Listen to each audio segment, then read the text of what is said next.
오늘 하나님의 말씀은 시편 137편입니다. 137편은 우리가 보니엠이라는 사람이 바벨론 강가에서 이런 제목으로 노래를 불러서 세계적으로 크게 유행했던 그 노래를 기억나게 해요. 시편 137편 그 내용을 거의 그대로 가져오고 그 가사도 거의 그대로인데 약간씩 단어를 갖다가 같은 의미의 다른 표현으로 내서 불렀습니다. 그때 그 노래가 뜻도 잘 모르면서도 그 멜로디가 참 이렇게 쉽게 갈 수 있고 흥겨움이 있었어요. 그런데 이 시편 137편이 사실은 이게 굉장한 그 슬픔과 그 아픔을 이야기하고 있는 거예요. 예, 한편 일명 이걸 뭐라고 그러냐면 바벨론 포로의 노래, 이렇게 이제 이야기를 할 수가 있어요. 그 이스라엘이라는 나라가 여러분 아브라함과 이삭과 야곱 해서 그 이삭의 아들이 이제 에서와 야곱이 있었고, 장자권을 갖다가 그 에서가 팥죽 한 그릇에 쌍둥이인데 뒤따라 나온 이제 야곱에게 넘긴 거죠.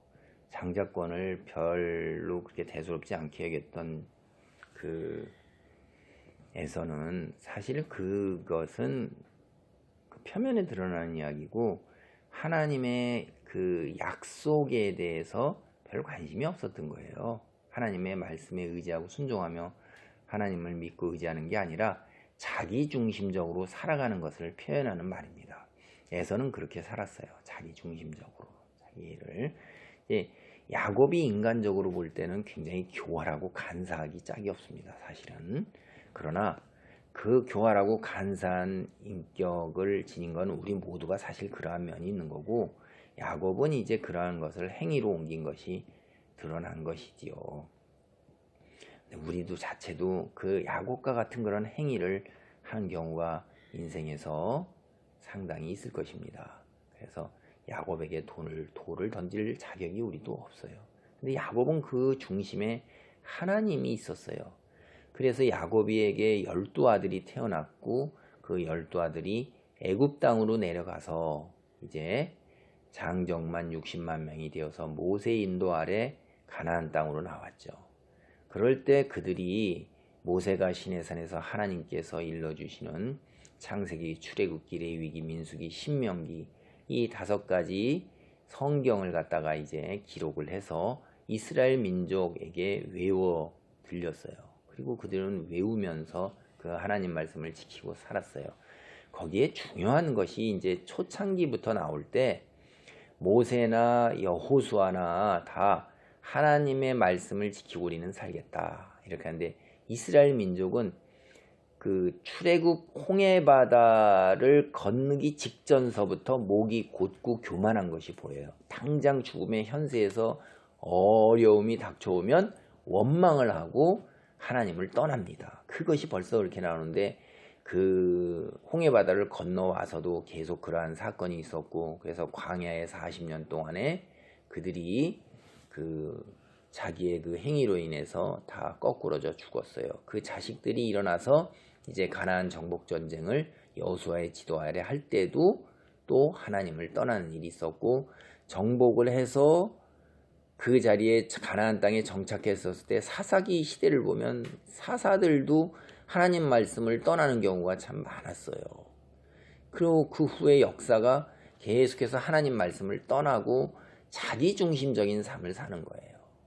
근데 이것은 하나님이 그때 처음서부터 모세에게 뭐라고 그랬냐면, 하나님 말씀을 믿고 의지하고 이방 민족들의 우상을 섬기지 아니하면 너희가 떡그릇이 들어와도 복을 받고 나가도 복을 받는데, 만약 그렇지 아니하고 하나님 말씀을 떠나고 이방 민족들과 같이 우상을 섬기게 되면 너희는 먼 나라로 다 흩어지게 될 것이다. 벌을 받아서. 그 이야기를 그때 이미 벌써 했고, 우리가 그렇게 하리이다, 하나님 말씀을 준행하리이다 라고 언약을 맺었어요. 그런데 그들은 역사가 계속해서 조금만 평안하고 조금만 순탄하고 경제적 부를 누리게 되면은 하나님을 떠나서 이방 민족들처럼 음란하게 우상 숭배를 하는 거예요. 하나님이 택해서 하나님이 살아계신 것을 빛으로 이방 민족에게 드러내야 되는데 이방 민족들하고 똑같으니까 그들이 하나님의 빛으로 서지 못하게 돼서 하나님의 진노하심을 결국에 하나님께서 오래 참고 기다리시다가 그들의 죄악이 목에 찼을 때 하나님께서 그들을 심판하셔요. 그것이 이제 유다 왕국이 둘로 나눴잖아요. 그 북이스라엘이 아시리아에 의해서 멸망을 합니다. 그게 이제 대략 한 720년 경쯤 위아래로 몇 년 차이가 있고요. 연도가. 그래서 721년 위아래로 몇 년 차이가 있고, 그 다음에 그 후에 한 140여 년쯤 지난 세월 583년 위아래로 몇 년 차이가 있는 그 시기에 남유다 왕국도 바벨론이라는 강국에 의해서 멸망을 해요. 그러니까 아시리아 뒤를 이은 그쪽 지역, 그 이스라엘이 살고 있는 민족의 그 지역에 인도에 걸치는 메소포타미아 지역하고 중앙아시아 오늘날에 보면 이란, 이라크 지역 있죠. 그런 지역에서부터 이집트까지 걸치는 지역을 다 힘을 미치는 강국이 아시리아 뒤를 이어서 바벨론인데 그 바벨론에 의해서 그때 멸망을 하고 그들이 포로로 끌려갑니다. 근데 이게 굉장히 황당한 거예요, 여러분. 하나님을, 그러니까 내가 생각해 볼 때 나는 하나님을 믿는데 왜 내게 이런 어려움이 오는가? 그 굉장히 받아들이기가 어려운 거죠. 하나님을 믿지 않는 사람들은 자기 중심적으로 살아서 이 세상의 온갖 재물과 쾌락과 권력 이런 거를 탐하면서 정말 양심적이지 못한 경우도 너무나 많게 하면서 사는데, 나는 그래도 하나님 말씀 안에 거하고자 애를 쓰고 하나님을 믿고 예배드리고 그렇게 사는데 어찌하여서 우리가 이렇게 나라 전체가 멸망해서 대부분 사람이 죽고 포로로 끌려가서 노예 생활을 하는 게 이게 와서 닿기가 굉장히 어려운 거죠. 굉장히 고통스럽고 힘든 것입니다. 살아있는 것이 오히려 힘든 거예요. 죽은 자가 오히려 더 고통을 겪지 않는 것입니다. 이 땅에서. 그래서 137편이 그런 고통 속에서 이제 70여 년의 그 죄악의 세월을 갑에 대한 처분이 있고 이들이 그 자기 자신들의 죄악상을 깨달았어요. 하나님 말씀을 보면서 우리가 하나님 제대로 믿지 못하고 이방 민족들처럼 살아서 우리가 죄값을 치르구나 깨달았을 때가 70년 돼서 바벨론 포로들이 이제 귀환을 합니다. 그래서 바벨론 포로가 귀환하는 것이 에스라, 느헤미야, 학개 이런 여러 선지자들 이야기가 나오죠. 그들이 돌아와서 이제 성전을 건설을 하고 다시 거기서 정착하면서 사는데 그 이후로 나라를 이루지 못하죠.